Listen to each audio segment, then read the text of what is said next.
నౌషరా కా షేర్ అంటారు. ఆ నౌషరాని విముక్తి చేయడంలో హిందువుల్ని, ముస్లింల్ని, సిక్కుల్ని ఒకే తాటి మీద నడిపించి అక్కడ వాళ్ళ సైన్యం ఎక్కువ, మన సైన్యం తక్కువ. ఆయన మంచుని పడుకునేవాడు చక్క విప్పి.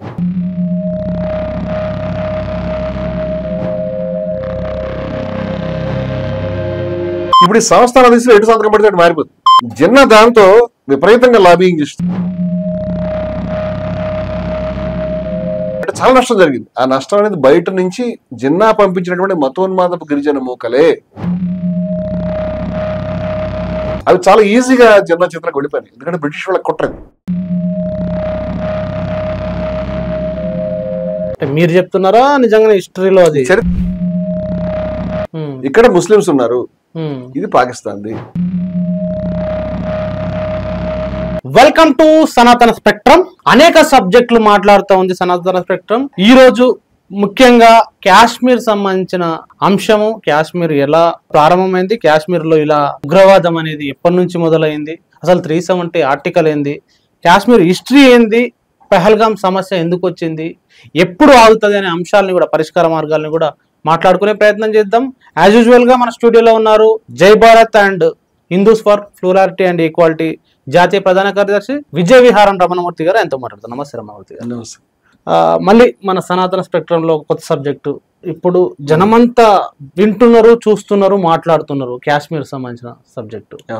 కాశ్మీర్ లో పహల్గామ్ సంబంధించిన దారుణమైన సంఘటన, నిజంగా దేశం గర్హించదగ్గ సంఘటన, దాన్ని ప్రతి ఒక్కరు ఖండించాల్సిన సంఘటన. మతాన్ని అడిగి, మతాన్ని కనుక్కొని, నువ్వు పుట్టిన మతం ఏంది అని కనుక్కొని మరీ చంపడం అనేది అసలు ఏ జీవజాతిలో కూడా జరగదు. సో అసలు మతాలు ఉన్నాయే మళ్ళీ మనుషులలో. అట్లా మతాన్ని కనుక్కొని ఇట్లా దాడులకు పాల్పడడం, చంపడం, 27 మంది ప్రాణాలు బలిగొనడం, అసలు ఎట్లా చూడాలి ఈ దాడిని? మొట్టమొదట పహల్గామ్ లో జరిగినటువంటి దాడి వల్ల ఇవాళ దేశం మొత్తం కాశ్మీరు, పహల్గామ్ అక్కడ జరిగినటువంటి దాడి అందరి గుండెల్ని పిండేస్తుంది. అందరూ కన్నీళ్ళు పెడుతున్నారు.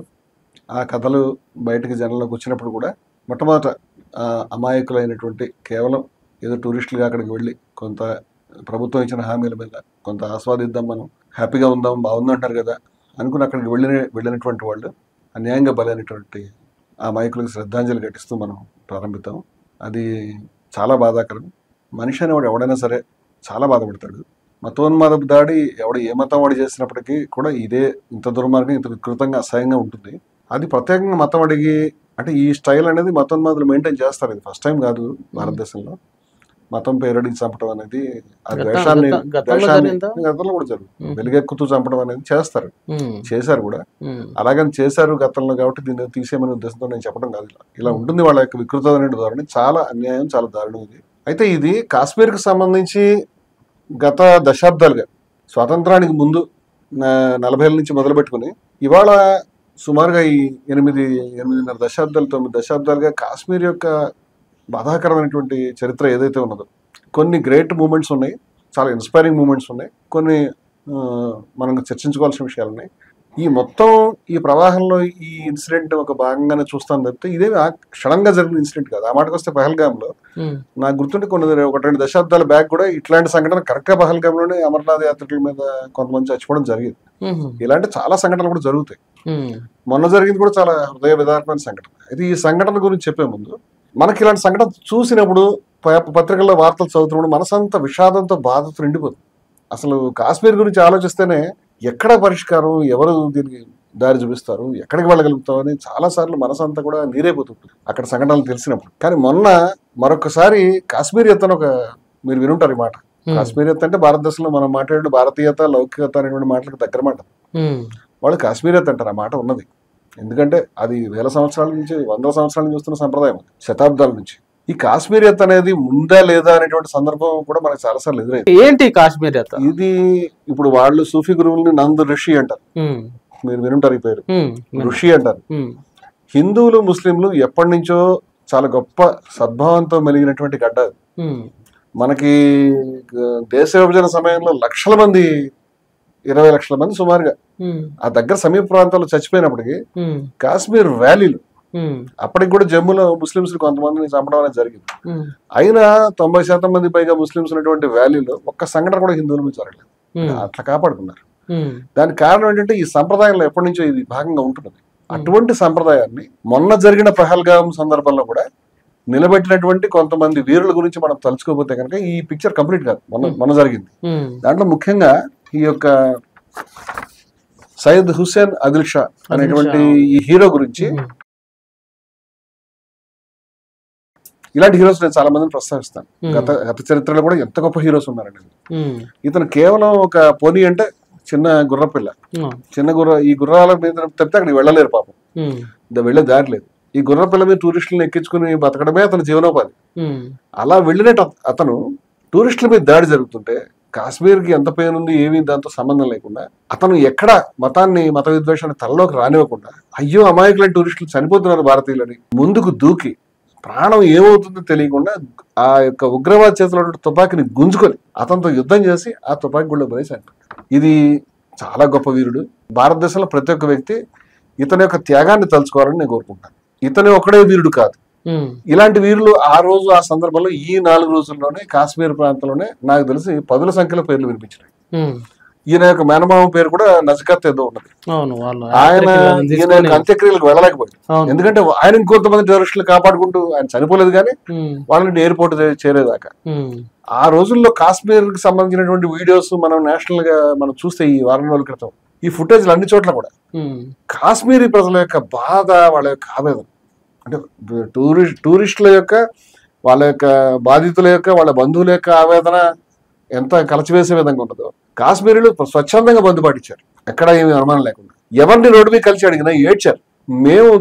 మేము ఎప్పుడు కూడా మేము మిమ్మల్ని సోదరులుగా భావిస్తున్నాము, ఇది మమ్మల్ని తప్పు పట్టకండి, మీరు కాశ్మీర్ తప్పుని అర్థం చేసుకోకండి, మేము ఎప్పుడు కూడా భారతీయులను ప్రేమిస్తూనే ఉన్నాము, మేము భారతదేశంలో ఎప్పుడు కూడా అందరినీ ఆహ్వానిస్తూనే ఉన్నాం, కానీ మేము ఎక్కడ మతోన్మాదానికి తాబిచ్చేవాళ్ళం కాదు, ఇది మా సంప్రదాయం కాదు, మేము మీకు సోదరులమే అనే విషయాన్ని ఎంతమంది చెప్పారో, ఎంత ఉద్వేగంగా చెప్పారో. దారిపోయే వాళ్ళు ఎవరిని పిలిచి మాట్లాడితే, కెమెరా పెడితే కూడా, మైక్ పెడితే కూడా అదే విధమైనటువంటి సందర్భం కనిపించింది ఆ బంద్ సందర్భంగా. అంటే ప్రజల యొక్క వాడినది. అదే విధంగా అనేక మంది టూరిస్టులు మమ్మల్ని వీళ్ళు కనీసం డబ్బులు కూడా తీసుకోకుండా వాళ్ళ యొక్క ట్యాక్సీల మీద తీసుకొచ్చి ఎయిర్పోర్ట్ లో వదిలిపెట్టారు, లేకపోతే మరొక విధంగా తీసుకొచ్చి మమ్మల్ని చేశారు. ఒక ఆమె అయితే చెప్పింది, ఆ తండ్రి చచ్చిపోయాడు, నాకు 2 సోదరులు ఉన్నారు అక్కడ కాశ్మీర్ లో అని వాళ్ళ పేర్లు చెప్పింది. సమీర్ అని ఇంకో పేరు. ఎందుకు అంటే వాళ్ళు నన్ను ప్రాణాలకు తెగించి ఈ విధంగా నన్ను తీసుకొచ్చి అక్క అని చెప్పారు, నేను ఎప్పటికి కూడా వాళ్ళ సోదరుగా భావిస్తాను. ఎవరు తండ్రి చచ్చిపోయాడు. ఇది ఈ మతోన్మాదంతో నిండినటువంటి వాతావరణం ఉన్న ప్రాంతంలో ఈ మతాల యొక్క పరిధిని దాటి మానవత్వాన్ని పరిమళింపజేసినటువంటి ఈ యొక్క మహనీయులు ఎవరైతే ఉన్నారో వీళ్ళు ఖచ్చితంగా కాశ్మీరియత్కు ప్రతినిధులు. వీళ్ళు ఒకప్పుడు మక్బూల్ షర్వానీకి ఇంకా చాలా మందికి వీళ్ళు వారసులు. ఇటువంటి కథల్ని కూడా మనం తలుచుకోవాలి. వీళ్ళు భవిష్యత్తులో ఇవాళ కాశ్మీర్కి సంబంధించి, భారతదేశానికి సంబంధించి, భారతదేశంలో కూడా మనం విద్వేషపూరితమైన వాతావరణంలో బ్రతుకుతున్నాం. ఈ ఆదర్శాన్ని చూపించినటువంటి మూర్తులకు కూడా నేను ప్రత్యేకంగా వారికి కూడా ధన్యవాదాలు, నివాళి జోహార్లు చెప్తున్నాను. చాలా గొప్ప పని చేశారు. ఈ హీరోలు తలుచుకోవాలి ప్రతి ఒక్కళ్ళని నేను కోరుతున్నాను. ఇక ఈ సమస్య మూలాల్లోకి మనం పెడదాం. ఏమిటి దీనికి ఉన్నటువంటి మనకి what is the root cause? ప్రారంభంలోనే అదే అన్నాను ఇంట్రొడక్షన్ లో. అసలు దీనికి మూల కారణం ఏంటంటే ఈ విద్వేషాలకి, ఈ ఘర్షణలకి, గొడవలకి ప్రాణాలు తీసుకోవడము, అదొక మతం పేరుతోట, లేకపోతే ఒక ప్రాంతం పేరుతోట, లేదు ఏ పేరుతోటైనా ఈ ఘర్షణ, విద్వేషం అనేది ఎట్లా మొదలైంది? ఇప్పుడు భారతదేశంలో అంటే దీని రూట్ కాజ్ లోకి వెళ్లే ముందు ఒక మాట చూద్దాం.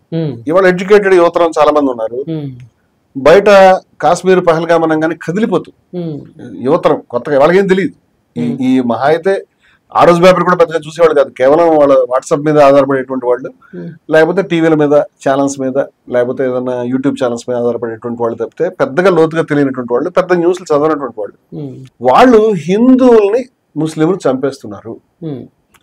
ఈ ముస్లింలంతా కూడా ఈ చంపడం వాళ్ళ స్వభావంలో ఉన్నది. హిందువుల్ని మతం అడిగి చంపారు, హిందువా మేలుకో, హిందువులకి ఎంత కష్టం వచ్చింది, చంపినవాడు ముస్లిము, చచ్చిపోయేవాడు హిందువు. ఇది ఈ బ్లాక్ అండ్ వైట్ పిక్చర్ అనేటువంటిది మన ముందు పెడుతున్నారు, చాలా క్లియర్ గా పెడుతున్నారు. కొన్ని ఆర్గ్యుమెంట్లు కూడా ఉన్నాయి. ఈ అప్పీస్మెంట్ పెరగకపోవడంతో ఇది జరుగుతుంది. ఇంకోటి అక్కడ ఎక్కువ 370 పేరుతోటో ఇంకో పేరుతోటో చాలా అది వెసులుబాట్లు ఇవ్వడంతో అది తీసుకొని మళ్ళీ హిందువుల మీద దాడి చేస్తారు అనే ఒక విద్వేష ప్రచారం విపరీతంగా జరుగుతుంది. ఇప్పుడు మొట్టమొదట ఓకే, నేను నరేంద్ర మోడీని గాని, ఇవాళ బీజేపీ ప్రభుత్వాన్ని కానీ, కేంద్ర ప్రభుత్వాన్ని కానీ, లేకపోతే మరొకరిని కానీ సోల్ దోషిగా చూపించే ప్రయత్నం చేయను. ఒక విషయంలో దోషిగా చెప్తాను. లక్షల మంది సైన్యాన్ని అక్కడ మీరు కాశ్మీర్ లో మోహరించారు. లక్షల మందిని మోహరించి పెహల్గాంలో 1000 మంది వస్తారని మీకు తెలుసు. ఒక్క మనిషిని కూడా అక్కడ ఒక కనీసం 3 జవాన్లను పెట్టలేదు. మీరే ప్రచారం చేశారు రెడ్డి. ఇది బాధ్యత రాహిత్యము, ఇది చాలా దుర్మార్గం. ఇది ఖచ్చితంగా నేను ఖండిస్తాను. ఈ ప్రభుత్వం యొక్క ఫెయిల్యూర్. మనం ఎక్కువ దూరం దీన్ని తీసుకెళ్ళక్కలేదు, ఎందుకంటే ప్రభుత్వం ఒప్పుకున్నది ఇది మా వైఫల్యం. అది కూడా మంచి పనే. ఈ వైఫల్యం నుంచి మీరు ఏ గుణపాఠాలు తీసుకుంటారో చెప్తే కూడా బాగుంటుంది. అక్కడ వరకు మనం చెప్తాం. కానీ ఈ బ్లాక్ అండ్ వైట్ చూసేటువంటి ముస్లింలంతా చెడ్డవాళ్ళు, దాడి చేస్తారు. హిందువులంతా మంచివాళ్ళు, దాడికి గురవుతున్నారు. అంటే దీన్ని దయ ఉంచి మతాల కలర్లో చూడవద్దు అని నేను చెప్తాను. మతోన్మాదం అనేది అన్ని మతాల్లో ఉన్నది. ఓకే, ఒక మతంలో ఎక్కువ, ఒక మతం తక్కువ అన్నం పోని, అది సమస్య కాదు. కానీ మతోన్మాదంగా చూడండి. అన్ని మతాల్లో కూడా చాలా గొప్ప హీరోస్ ఉన్నారు. అన్ని మతాల్లో కూడా చెడ్డవాళ్ళు, మతోన్మాదాలు ఉంటూ వచ్చారు. కానీ ఇవాళ కాశ్మీర్ అనేటువంటి దాన్ని గుర్తు తెచ్చుకుంటే మనం చాలా వెనక్కి చూసినప్పుడు అసలు కాశ్మీరు అది ఉన్న స్ట్రాటజిక్ లొకేషన్ అది. ఈ 2 పెద్ద దేశాలు, ఇండియాకి పాకిస్తాన్కి మధ్య చిన్న పీస్గా ఉండిపోయింది. అటువైపు చైనా ఉన్నది, ఇంకో పక్క ఆఫ్ఘనిస్తాన్ ఉన్నది. స్ట్రాటజిక్ లొకేషన్ అది. ఈ లొకేషన్ లో ఉండి ఆ లొకేషన్ వల్ల దానికి ఉన్న వ్యూహాత్మక ప్రాధాన్యత ఇచ్చారు. ఇప్పుడు దేశ విభజన జరిగింది మనకి 1947లో. దేశ విభజన జరిగినప్పుడు సంస్థానాలంటే ఫ్రీడమ్ ఇచ్చేసారు. ఒక్కసారికి సంస్థానాల గురించి కూడా పబ్లిక్ చెప్పండి. అంటే కాశ్మీర్ అనగానే వీడియోలు చెప్తున్నప్పుడు కొన్ని వేల సంవత్సరాల నుండి భారతదేశంలో భాగంగా ఉన్నది అనేక ఆర్గ్యుమెంట్లు కూడా జరుగుతున్న సందర్భంలో అసలు భారతదేశం 1947 కంటే ముందు భారతదేశం లాగానే ఉందా? అసలు సంస్థానాలు ఏంది? కాశ్మీర్ సంస్థానం పరిస్థితి ఏంది? జూనాగఢ్ సంస్థానం పరిస్థితి ఏంది? హైదరాబాద్ సంస్థానం, ఈ 3 సంస్థానాలు మిగతా సంస్థానాల కన్నా కొంత భిన్నమైన చరిత్ర ఉంది. కాబట్టి దాని గురించి కొంచెం లోతుగా మాట్లాడారు. మొట్టమొదటి ఒక విషయం మీద అసలు ఏ సంస్థానం దేశ స్వాతంత్రం ఇస్తాము అని చెప్పిన తర్వాత దేశ విభజనకి మన నాయకులు కూడా నెహ్రూ పటేల్ అంగీకరించిన తర్వాత గాంధీ గారు ఒప్పుకోలేదు. గాంధీ గారు తెలియదు ఆ విషయం. నెహ్రూ పటేల్ దానికి ఓకే చేశారు. జిన్నా ఎప్పటి నుంచి అడుగుతున్న విషయం. అయితే జిన్నా అడుగుతున్నది అసలు చాలా పెద్దది పాకిస్తాన్. జిన్నాని కట్టేలు చేసే క్రమంలోనే నెహ్రూ పటేల్ దానికి ఒప్పుకున్నారు. జిన్నా పెద్ద ఇంకా అడిగిందా, ఎక్కువ అడిగిందా? జిన్నా కోరుకున్నది ఢిల్లీ కూడా ఆయన కోరుకున్న పాకిస్తాన్ లో భాగమే కావాలి ఆయన ఉద్దేశం. రెంటి మధ్య కారిడార్ కావాలి, అవసరమైతే మొత్తం నార్త్ ఇండియాలో చాలా పార్ట్ తీసుకుని ఈవెన్ నార్త్ ఈస్ట్ కూడా తీసుకునే ఉద్దేశంలో ఉన్నాడు ఆయన కోరుకున్న పాకిస్తాన్ ఫస్ట్ అటువంటిది. ఏం ప్రయత్నం చేసింది దానికోసం? ఆయన ప్రయత్నం బ్రిటిష్ వాళ్ళు కాళ్ళు పట్టుకోవడం తప్పితే చేసింది ఏం లేదు. ఎవరో చెప్పారు పాకిస్తాన్ ఏర్పాటు గురించి. ఒకసారి ఎవరో పాకిస్తాన్ లో స్వతంత్ర సమరయోధులు ఉన్నారు, ఈ భారతదేశంలో స్వతంత్ర సమరయోధులు ఉన్నారు, వీళ్ళిద్దరిని ఎలా ట్రీట్ చేస్తున్నారని ఎవరో ఒకసారి ఓ మేధా వ్యాసం రాస్తే నేను దానికి జవాబు ఇచ్చాను. ఏమనంటే ఈ 2 దేశాల్లో స్వతంత్ర సమరయోధులు లేరు. పాకిస్తాన్ కంటే స్వతంత్ర సమరయోధులు ఎవడు లేరు. పాకిస్తాన్ గురించి ఎవడో ఒక్కరోజు జైలుకి వెళ్ళలేదు, ఒక చిన్న ఊరేగింపు తీయలేదు, ఒక ధర్నా చేయలేదు. పాకిస్తాన్ చేసిందంతా కూడా మతోన్మాదమైనటువంటి కార్యక్రమాలు, డైరెక్ట్ యాక్షన్ లాంటి రైడ్స్, బ్రిటిష్ గవర్నమెంట్ కి కాళ్ళు అవుతున్నాయి. బ్రిటిష్ గవర్నమెంట్ ప్రయోజనాలకు పనిచేస్తూ జాతీయోద్యమాన్ని వీక్ చేయడం, జాతీయోద్యమానికి వ్యతిరేకంగా పనిచేయడం. ఈ పని చేసినందుకు గాను వెళ్ళేటప్పుడు నువ్వు ఎంతకాలం మాకు సర్వీస్ చేసావు కాబట్టి నీకు బక్షీస్ కింద ఈ టిప్ ఇస్తున్నామని బ్రిటిష్ పాలకులు ఇచ్చిపోయారు వీడికి, జిన్నాకి. అది ఆయనే చెప్పాడు మౌత్ ఈటన్ పాకిస్తాన్ అని. అంటే పురుగులు తినేసిన, అంటే ఆయన కోరుకున్న పాకిస్తాన్ రాలే. చిట్ట చివరికి నెగోషియేషన్స్ లో రాదు అని ఆయనకు అర్థమైతే ఏదన్నా కావని ఒక చిన్న పార్టీలో నాకైతే పాకిస్తాన్ కావాలని. తర్వాత చచ్చిపోతున్నాడు ఆయన తెలుసు. ఆశ్చర్యం అంటే ఆయనకి ట్యూబర్క్యులోసిస్ క్షయవ్యాధి ఉంది. ఆయన బతకడం అనేది ఆయన ఒక్కడే తెలుసు, ఎవరికి తెలియదు, బ్రిటిష్ కూడా తెలియదు. అందుకని చచ్చిపోయేటప్పుడు నేను ఒక రాజ్యానికి అధినేత అనిపించుకోవాలని మనసులో బలంగా ఉంది. ఇక్కడ నెహ్రూ లాగా ప్రధాని కాలేదు, గవర్నర్ జనరల్ అయ్యాడు. ఆయన ఎన్నుకున్న పదవి అది, అంటే ఆయన హోదా కావాలి. ఆయన మనసులో ఉన్న కోరిక అది. ఇతని ఈ దుర్బుద్ధి ఫలితంగా 1940లో ఆయన సృష్టించిన ద్విజాత్ సిద్ధాంతం పదిగా, ఈ ద్విజాత్ సిద్ధాంతాన్ని అంతకంటే 2 ఏళ్ల ముందు నుంచి సావర్కర్ మాట్లాడుతున్నాడు. ద్విజాత్ సిద్ధాంతాన్ని సావర్కర్ అంతకు ముందు నుంచి మాట్లాడుతున్నాడు. ఇంకా చెప్పాలంటే లాలా లజపత్ రాయ్ కూడా సందర్భంలో మాట్లాడాడు. వీళ్ళంతా చాలా మంది మాట్లాడారు. కానీ 1940లో లాహోర్లో ఆయన ద్విజాత్ సిద్ధాంతాన్ని ఆమోదించిన తర్వాత భారతదేశ చరిత్రలో ఒక విషబీజం నాటబడింది. దానికి వ్యతిరేకంగా చాలా మంది వీరులు పనిచేశారు. చివరికి గాంధీ, గఫర్ ఖాన్ లాంటి వాళ్ళు. గాంధీ గారు చచ్చిపోయాడు, గఫర్ ఖాన్ జైలు పాలయ్యాడు. ఇదంతా పెద్ద చరిత్ర. కానీ ఒక విషయం గుర్తుపెట్టుకోవాలి, దేశ విభజన జరుగుతున్నప్పుడు ఒక హిందూ మెజారిటీ ప్రాంతం ఏది కూడా పాకిస్తాన్ కలవలేదు. ఈ బార్డర్ లో ఉంది. ముస్లిం మెజారిటీ ప్రాంతమైనటువంటి కాశ్మీర్ భారతదేశంలో కలిసి ఎలా కలిసింది అంటే అక్కడ రాజు సంతకం పెట్టండి అని ఒకటి చెప్తారు కదా. ఒక్క నిమిషం. ఇప్పుడు దీనికి సంబంధించి ఇది మనం లోతుకు వెళ్ళి మాట్లాడుకుందాం. ఈ రాజు సంతకం వల్లే అనేటువంటిది మీరు చెప్పింది కరెక్ట్ గా ఉంది. రాజు ఎక్కడ సంతకం పెడితే వాళ్ళది మీ సంస్థానాధీశులు ఎటు సంతకం పెడితే వాళ్ళకి వెళ్ళిపోతుంది ఈ దేశం అని బ్రిటిష్ వాళ్ళు చెప్పారు. కానీ మన జాతీయోద్యమ నాయకత్వం గాంధీ గారు కానీ నెహ్రూ గారు కానీ కాంగ్రెస్ నాయకత్వం ఏనాడు కూడా దీన్ని అంగీకరించలేదు. ఇది పాలసీ ఒప్పుకోవాలి. ఒక ప్రజల యొక్క భవిష్యత్తుని నిర్ణయించే అధికారం ఒక పాలకుడికి లేదు, అది ప్రజలకే ఉన్నది అనేది జాతీయోద్యమం పాలసీ. పాలకుడికే ఉంది అనేది జిన్నా పాలసీ. పాలకుడికే ఉంది అనేది సావర్కర్ పాలసీ. జిన్నా సావర్కర్ ఒకే బోట్ లో ఉన్నారు ఈ విషయంలో. అదే పాలసీకి ఇంగ్లాండ్ వాళ్ళు కూడా అంటే వాళ్ళకి ప్రజలతో ఏం పని? మీ సంస్థానాధీశులు వాళ్ళకి కావాల్సినంత కాలం మెయింటైన్ చేసుకున్నారు. సంస్థానాల పేరుకే పప్పెట్స్ అవన్నీ కూడా. అక్కడ అన్ని చోట బ్రిటిష్ సైన్యం ఉన్నది. మన హైదరాబాద్ లో కూడా బ్రిటిష్ సైన్యం సికింద్రాబాద్ లో ఉన్నది రెజిమెంట్ లో. ఇప్పుడు ఈ సైన్యం కంట్రోల్లోనే వాళ్ళు ఉంటారు ఉన్నంత కాలం. సరే మేము వెళ్ళిపోతున్నాం, నీకు ఎక్కడ కావాలంటే జాయిన్ అయ్యావు అని చెప్పి వెళ్ళిపోయారు. ఇప్పుడు ఈ సంస్థానాధీశులు ఎటు సంతకం పడితే మారిపోతుంది. జిన్నా దాంతో విపరీతంగా లాబింగ్ చేసి, చాలా మంది తెలియదు విషయం. ఎంత లాబింగ్ చేశాడంటే మనకి ఈ హైదరాబాద్ దగ్గర నుంచి పాటియాలా గాని, భోపాల్ ప్రాంతం గాని, రాజస్థాన్ లో ఉన్నటువంటి హర్మన్ సింగ్ లాంటి వాళ్ళని గాని అనేక ప్రాంతాల్లో సంస్థానాధీశులు ప్రతి మనిషితో కూడా వాడు ముస్లిమా హిందూ ఇంపార్టెంట్ కాదు. ముస్లిమా హిందూ ఈయన ఏం చెప్పాడు? హిందువులకు జాతి, ముస్లింలకు జాతి, ముస్లింల గురించి దేశం అని చెప్పాడు. అది స్వాతంత్రం ఆయనకి విభజన జరిగిపోయిన వెంటనే దాన్ని పక్కన పెట్టాడు. ఎంతమందిని వీలైతే అంతమందిని కలుపుకుని ఈ దేశాన్ని విస్తరించాలనేటువంటి తాపత్రయంలో సంస్థానాధీశులు అందరితో మాట్లాడడం మొదలుపెట్టాడు. మాట్లాడటం మొదలుపెట్టి మీరు వచ్చి జాయిన్ అయిపోండి, మీకేం కావాలి ఇచ్చేస్తాను. ఒక పాలకుడికి అయితే తెల్లకాయతం ఇచ్చి, అంటే మాట్లాడి విసిగిపోయి చిన్న ఓ వైట్ పేపర్ తీసి సంతకం పెట్టించి నువ్వు రాసుకో నీకేం కావాలని చెప్పాడు. ఏమంటే ఇస్తాను, నువ్వు జస్ట్ పాకిస్తాన్ లో జాయిన్ అవుతావు, ఒకవేళ ఈ రాజ్యం మొత్తం నీకే ఉంచుకుంటాను, ఉంచుకో. ఈ పాలకుల్ని ఈ విధంగా ప్రతిపాదన విధానం అంటే కాంగ్రెస్ లేదు.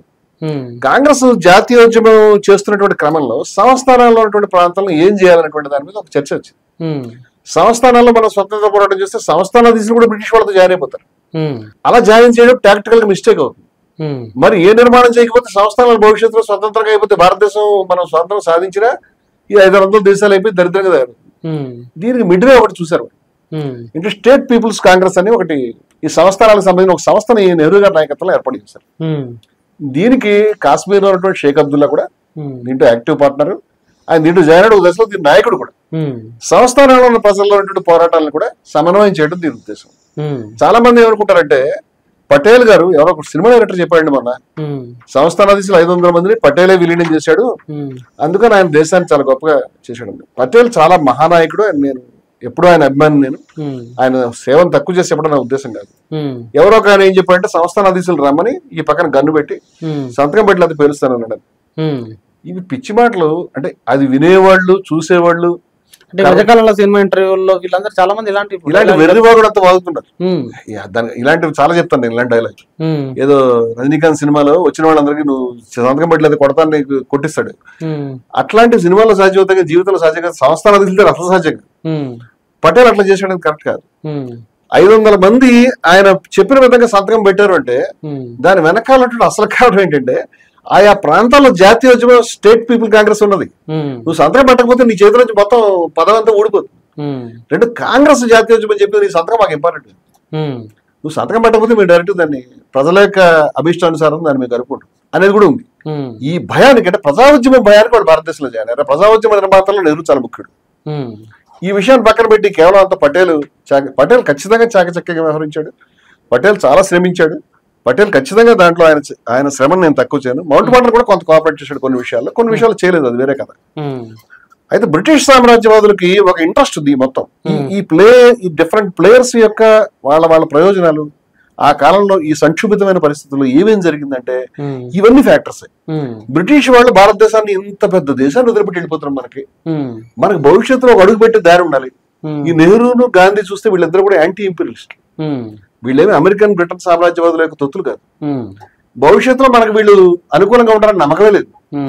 మనం కాలు పెట్టి జాగా కావాలి కదా. జిన్నా రెడీగా ఉన్నాడు, నేను ఉంటానండి. సో పాకిస్తాన్ అనేది ఒకటి ఏర్పడాలి. ఇది భవిష్యత్తులో మన అమెరికాకి బ్రిటన్ కి పనికి రావాలనేటువంటి ఇంట్రెస్ట్ వాళ్ళకి ఉన్నది. మీరు పాకిస్తాన్ చరిత్ర చూస్తే ఫస్ట్ మొన్నటిదాకా కూడా ఇవాళకి కూడా అమెరికా తొత్తుగానే ఉంటుంది. అమెరికా నుంచే సహాయం పోతుంది. అమెరికా కూటమిలోనే బతుకుతుంది. అమెరికా చెప్పినట్టే నడుస్తుంది. ఈవెన్ చైనాతో స్నేహం కూడా అమెరికా వల్లే, సొంత తెలివితేటలే కాదు. ఇది బ్రిటన్ అమెరికా యొక్క మొదటి ఎత్తు నుంచి కూడా పాకిస్తాన్ ఉండాలి, అది కూడా తిన్నగా ఉండాలి, బలంగా ఉండాలి. ఇన్ని లెక్కలు ఉన్నాయి వాళ్ళకి. అది పైకి చెప్పరు ఆ విషయాన్ని. మిగతా సంస్థలను కలుపుకుంటుంటే వాళ్ళు ఊరుకున్నారు. కానీ పాకిస్తాన్ అయితే ఏర్పడాలనే దానికి పట్టుదలకున్నారు. పాకిస్తాన్ కొంత బలోపేతంగా ఉండాలని కూడా వాళ్ళు కోరుకున్నారు. చాలా మంది అనుకుంటున్నట్టు నెహ్రూ ఇవాళ మన ఆ తర్వాత నెహ్రూలాగో, ఆ తర్వాత ఇందిరాగాంధీలాగో, ఆ తర్వాత లాల్ బహదూర్ శాస్త్రిలాగో, ఇవాళ నరేంద్ర మోడీ లాగో కంప్లీట్ గా స్వతంత్రం వచ్చిన వెంటనే అన్ని అధికారాలు మన చేతిలో ఉన్నాయని కూడా కరెక్ట్ కాదు. మౌంట్ బాటన్ గవర్నర్ జనరల్ గా ఉన్నాడు. రెండు కాశ్మీర్ కి పాకిస్తాన్ కి కలిపి బ్రిటిష్ వాళ్ళే సైన్యంలో చాలా ముఖ్యమైనటువంటి ప్రాంతంలో ఉన్నారు. రెంటికి కూడా ఒకటే చీఫ్ ఉన్నాడు, అచిన్ లెక్కనే ఆయన. రెండు సైన్యాలకి, పాకిస్తాన్ కి ఇండియాకి కూడా మళ్ళీ వేరే వేరే ఇన్ఛార్జెస్ ఉన్నారు.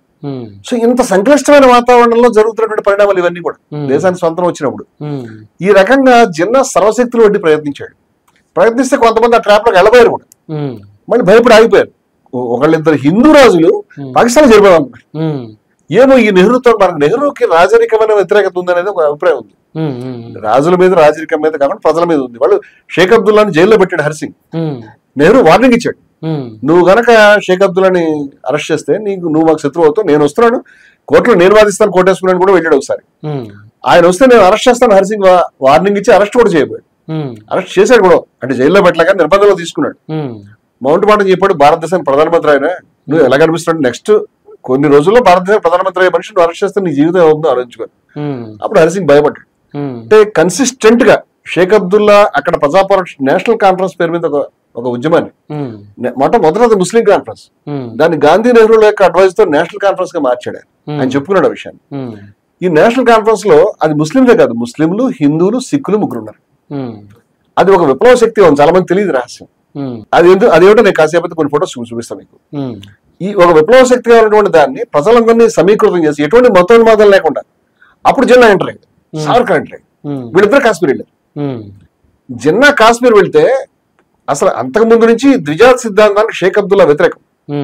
షేక్ అబ్దుల్లా గారి ఫోటో ఒకసారి మన వ్యూవర్స్ చూపిస్తానండి. ఇది షేక్ అబ్దుల్లా గారి సొంత ఆటోబయోగ్రఫీ.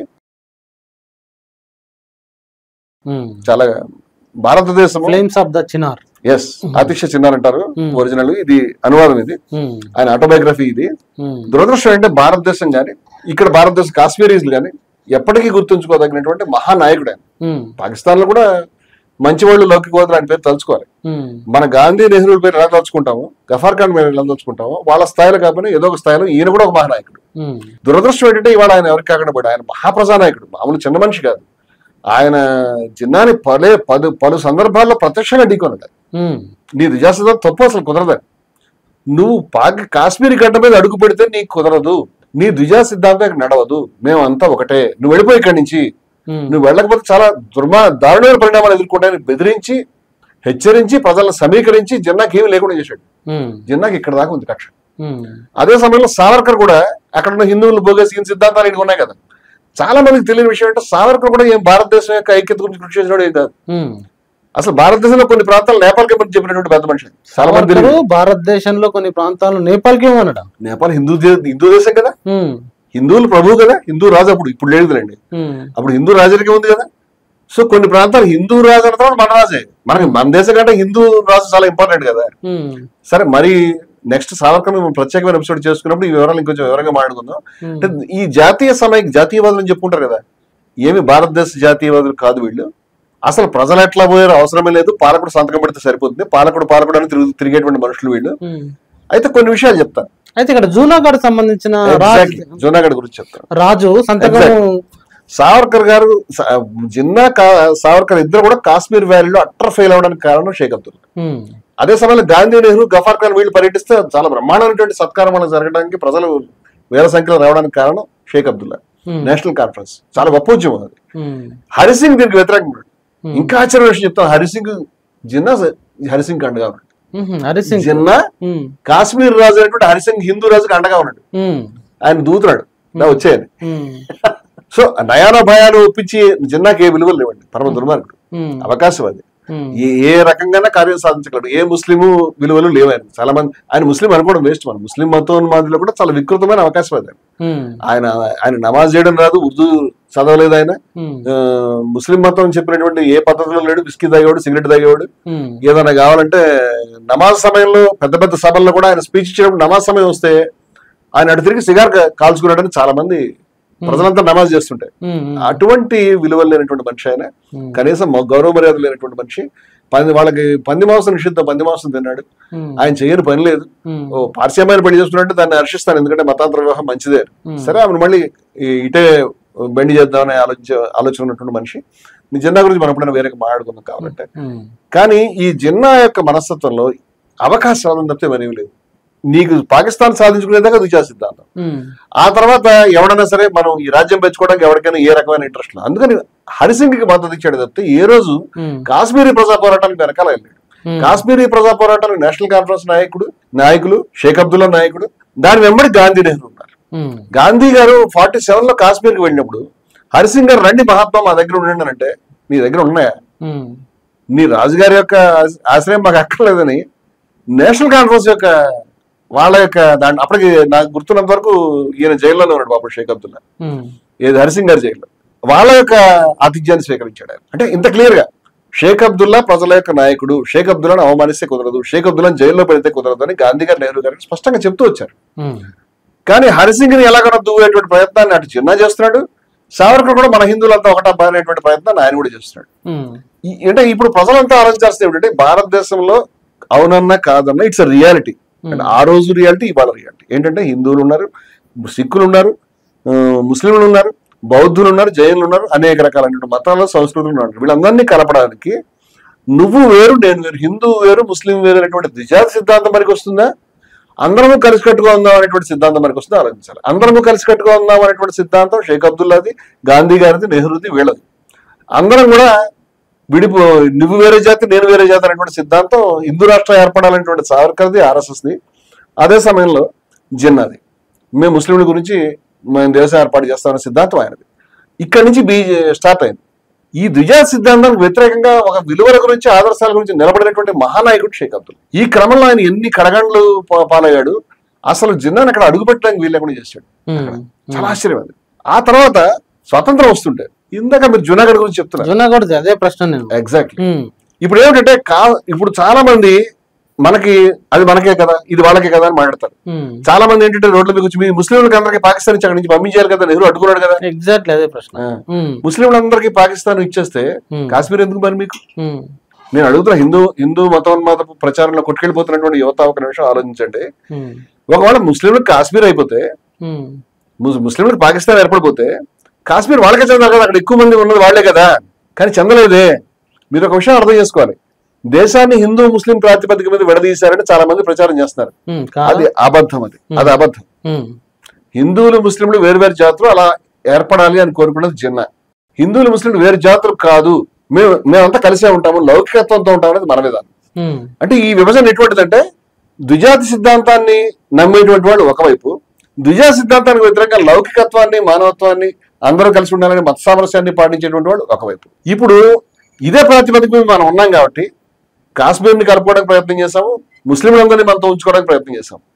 ఇది కాదు అంటే కనుక ముస్లింస్ ఇంకా ఉన్నటువంటి చాలా ప్రాంతాలు పాకిస్తాన్కి ఇవ్వాల్సి వచ్చింది. మనం హిందూ ముస్లిం ప్రాతిపదిక అయితే తప్పది, అసలు అది తప్పే తప్పు, అది అంగీకారయోగ్యం కానే కాదు. ఇప్పుడు ఎవరైనా కనుక హిందువులంతా భారతదేశము, మొన్న కూడా డిప్యూటీ సీఎం గారు ప్రపంచంలో హిందువులకు ఒకటే దేశం ఉందని అనడం నేను విన్నాను. నేను మొత్తం వారి ప్రసంగం వినలేదు, కానీ హిందువులకి ఒకటే దేశం చాలా చోట్ల వింటాం. హిందువులు ఒకటే దేశం అంటే ప్రపంచంలో అన్ని దేశాల్లో సుమారుగా హిందువులు ఉన్నారు కూడా. హిందువులు ఒకటే దేశం ఏమిటి? అసలు మతానికి ఒక దేశం ఎందుకు అవసరం మనకి?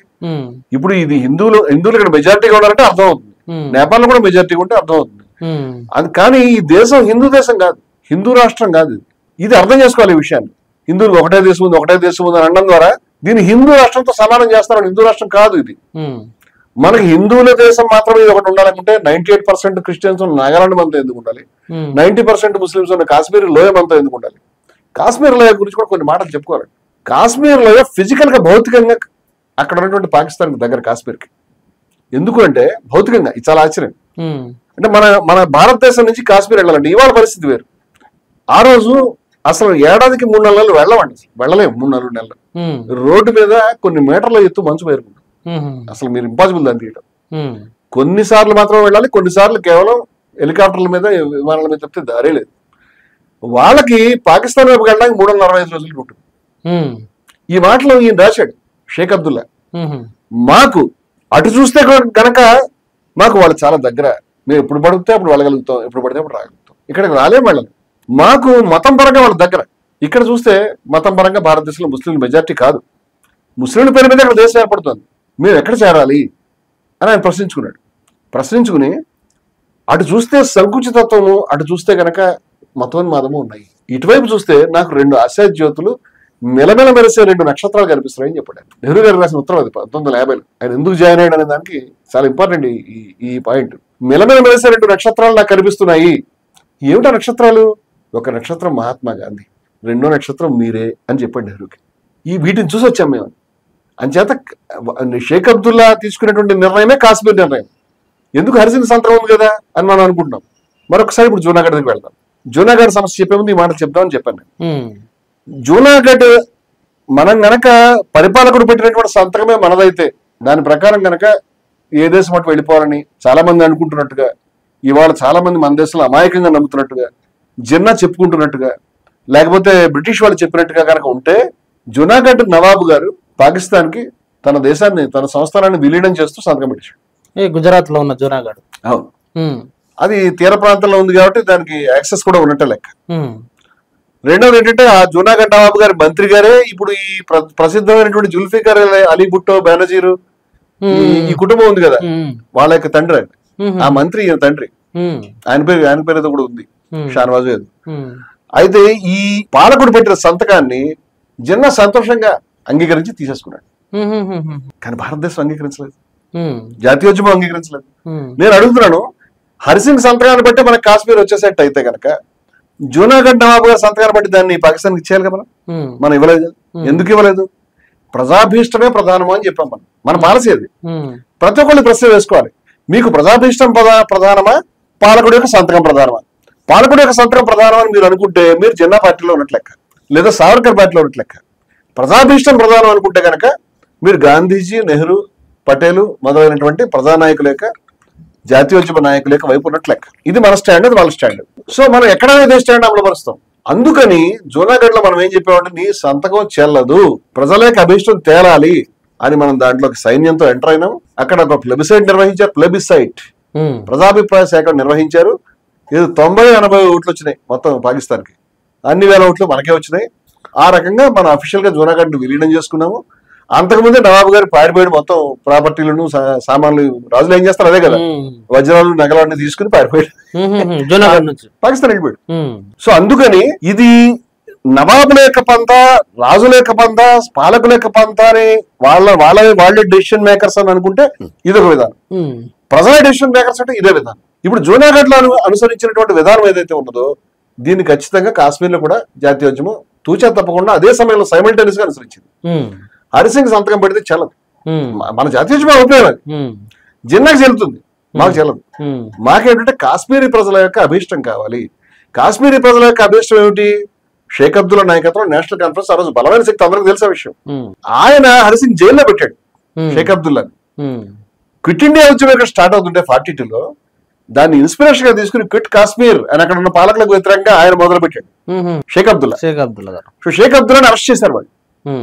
సో ఇక్కడ మన జాతీయోద్యమ నాయకత్వాన్ని అరెస్ట్ చేశారు. వీళ్ళంతా కలిసి పని చేశారంటే గొప్ప ఉద్యమం ఇదంతా కూడా. అందుకని వీళ్ళకి ఆ మహానుభావుని అరెస్ట్ చేయడానికి వీలు లేకుండా అరెస్ట్ చేసినప్పుడు సంఘీభావాన్ని నిర్మించినటువంటి వాళ్ళు, ఆయనకు అన్ని రకాలుగా మద్దతుగా నిలిచినటువంటి వాళ్ళు నెహ్రూ, గాంధీ. హరిసింగ్ చెప్పారు, నువ్వు షేక్ అబ్దుల్లా జైల్లో పెట్టి ప్రజలను అణిచేసి నువ్వేదో మాకు మద్దతుగా ఉంటానన్నా మేము అంగీకరించేది ఏమి లేదు. అంచేత ఫస్ట్ నువ్వు ఆయన రిలీజ్ చేయి, అవసరమైతే ఆయన నువ్వు ప్రైమ్ మినిస్టర్ గా నియమించి ఆయనకు అధికారం అప్పచెప్పు. నువ్వు కావాలంటే మన గవర్నర్ లాగా ఒక ఆర్నమెంటల్ పోస్ట్ గా ఉండు. నువ్వు ఆయన రిలీజ్ చేయకుండా నువ్వు విలీనం చేస్తానంటే మేము అంగీకరించాం. విలీనం చేయకుండా మన సైన్యాన్ని పంపించలేము, ఎందుకంటే అది సాధ్యం కూడా కాదు టెక్నికల్ గా, ఆ విధంగా లేదు. జిన్నా కూడా పంపించలేడు, ఆయన కూడా సమస్య. ఎందుకంటే ఆయన కూడా బ్రిటిష్ వాళ్ళు ఉన్నారు అక్కడ, వాళ్ళ ఆయన ఆర్డర్స్ వేస్తే పాటించే పరిస్థితి లేదు ఆయన. అందుకని నార్త్ వెస్ట్ ఫ్రంటియర్ ప్రావిన్స్ అనేటువంటిది ఒక రాష్ట్రం ఉన్నది అక్కడ. 4 రాష్ట్రాలు, దాంట్లో ముఖ్యమైనది ఇది. 3 ఆ రోజుకి బలూచిస్తాన్ తర్వాత కలిసింది. 3 రాష్ట్రాల్లో నార్త్ వెస్ట్ వాయవ్య సరిహద్దు రాష్ట్రాలు అంటాం. దాని పేరు ఇప్పుడు ఖైబర్ పఖ్తూన్ఖ్వా అని మార్చారు.